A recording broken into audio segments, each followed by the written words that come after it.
Hello everybody, I'm Kent Mayu. This is part 2 of New Thermodynamics, Expansion and Compression Explained Without Entropy. Basically here we're going to reconsider entropy and the false postulate, also known as the second law.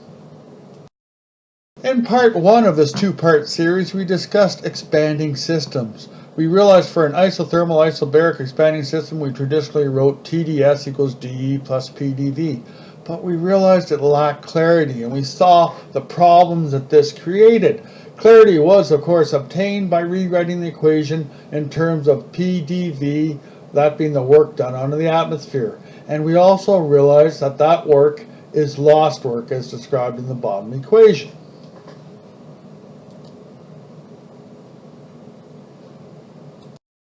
Well, we have seen that lost work helps explain inefficiencies, but inefficiency also has a thermal element when considering a gas. Consider the ideal gas law, PV equals NKT.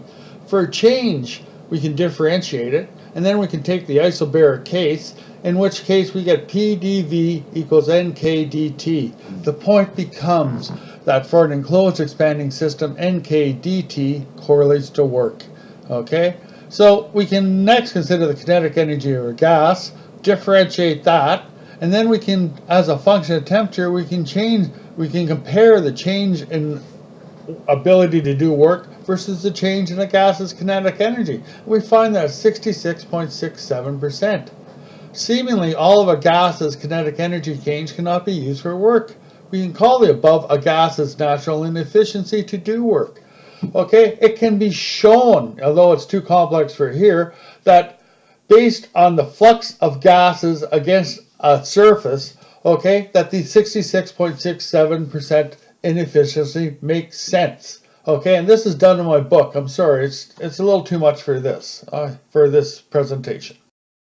Let's now consider the natural inefficiencies that are direct challenges to the entropy-based second law.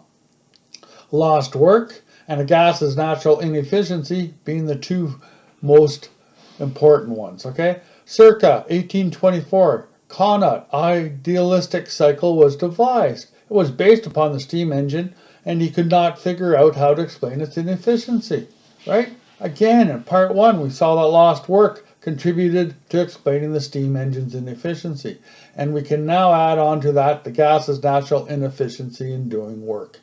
No wonder the Carnot cycle is an idealistic rather than realistic cycle.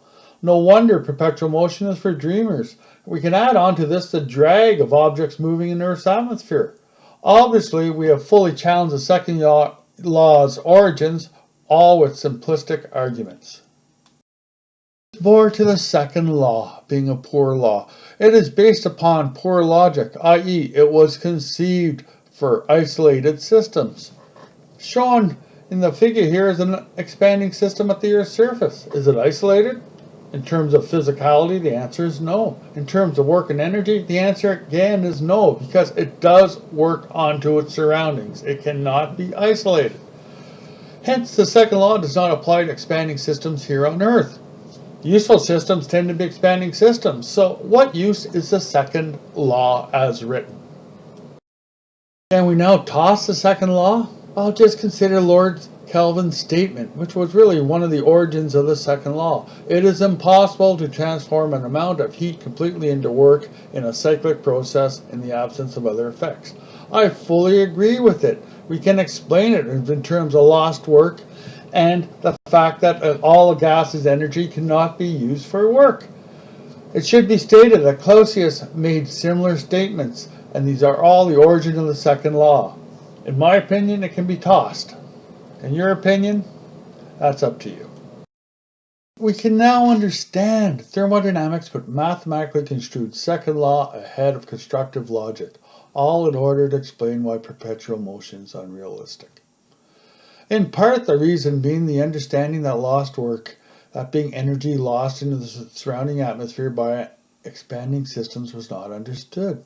In part, the lack of appreciation that all of an enclosed gas's kinetic energy cannot be used for work, i.e. a gas's natural inefficiency.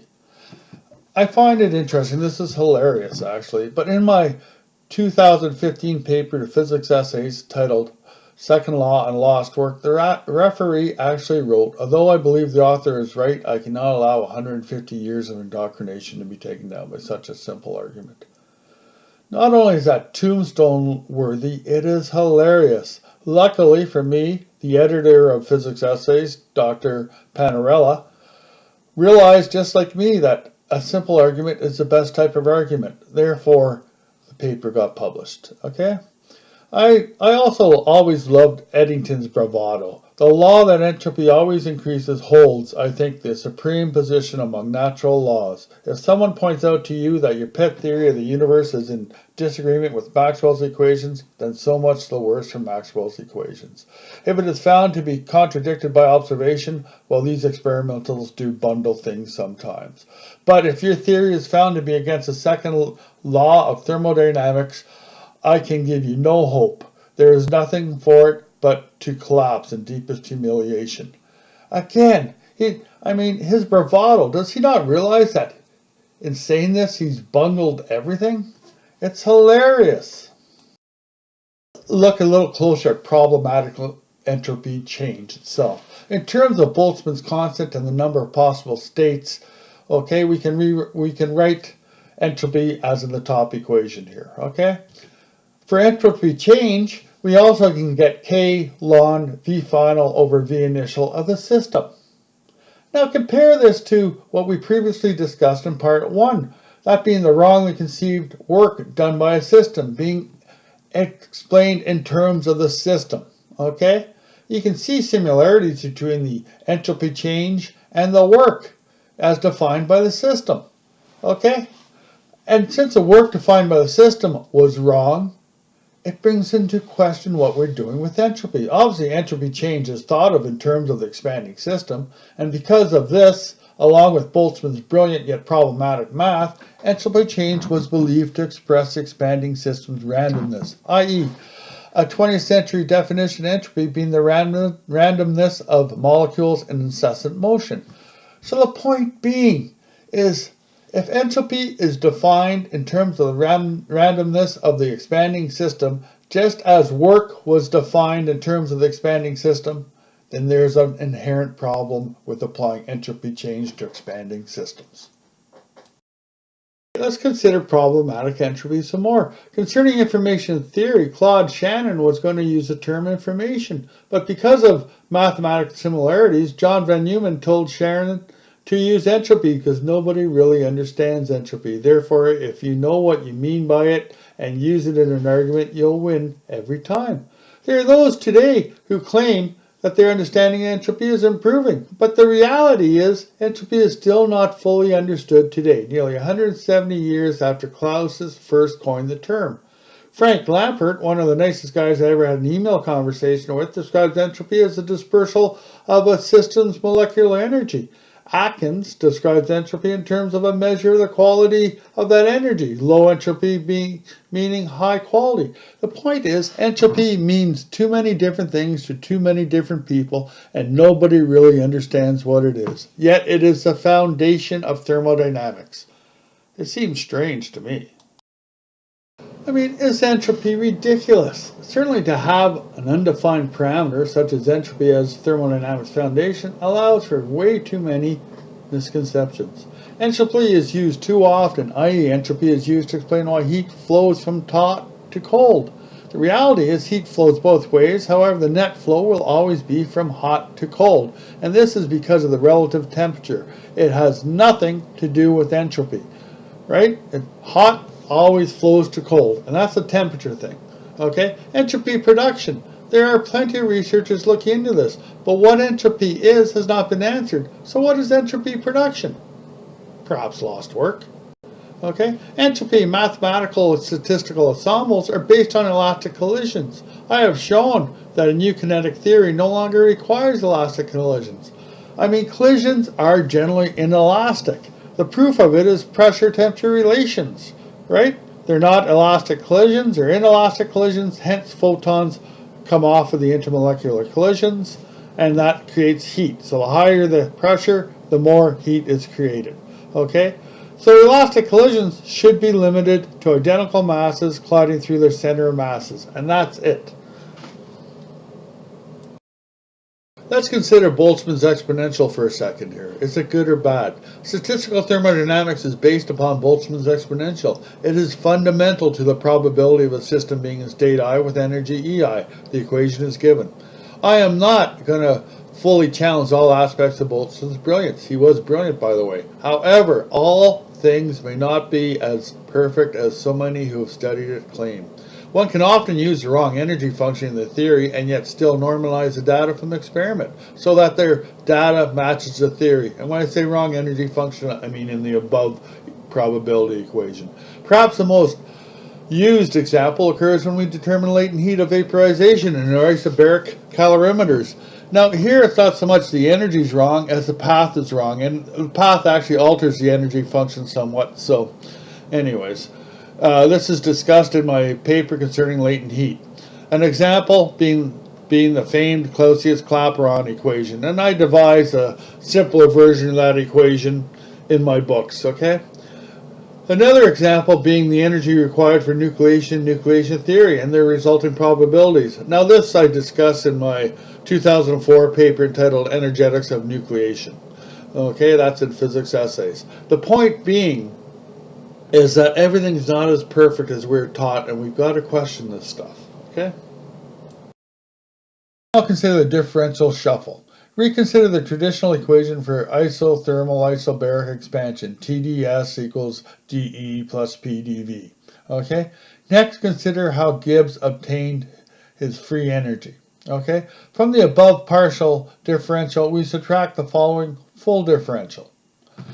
Now, for omitting the obtuse logic of why one would subtract a full differential from a partial instead of the other way around.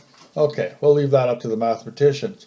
But firstly, who knows what dTs is if nobody knows what entropy is? Okay. Secondly, what is dPV if PdV is the work done on the atmosphere? Certainly dPV must be now concerning the atmosphere, therefore the equation makes no sense. Seemingly, this is a case where two blatant wrongs make a right, all because of that equation without clarity. Okay, and I want to state here that I can explain Gibbs free energy in other terms. Okay, and this is done in my book. Okay. Now, Planck, in his treatise on thermodynamics, published in 1917, acknowledges that there are two ways to formulate thermodynamics. One, we may take for granted the correctness of the mechanical view of nature and assume that all changes in nature can be reduced to motions of materials points between which there are forces which have a potential. Then the principle of energy is simply the well-known mechanical theorem of kinetic energy generalized to include all natural processes. Okay? And basically you can argue that what I had shown in part 1 of this two-part series is that this is the case, okay? But what traditionally happened, as Planck states, is we left open the question concerning the possibility of reducing all natural processes to those of motion, and start from the fact that it's been tested by centuries of human experience and repeatedly verified. No possible way to have perpetual motion. Basically, traditional thermodynamics started with the second law.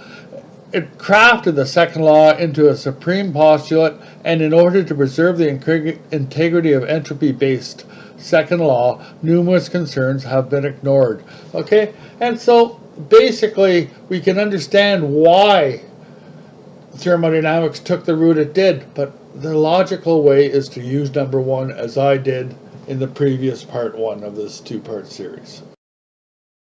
In part 1, simple explanations for expanding and compressed systems was given, lending itself to a science based upon constructive logic. In other words, it was shown that some of the fundamentals of thermodynamics can be better explained without either entropy or the false postulate, known as the second law.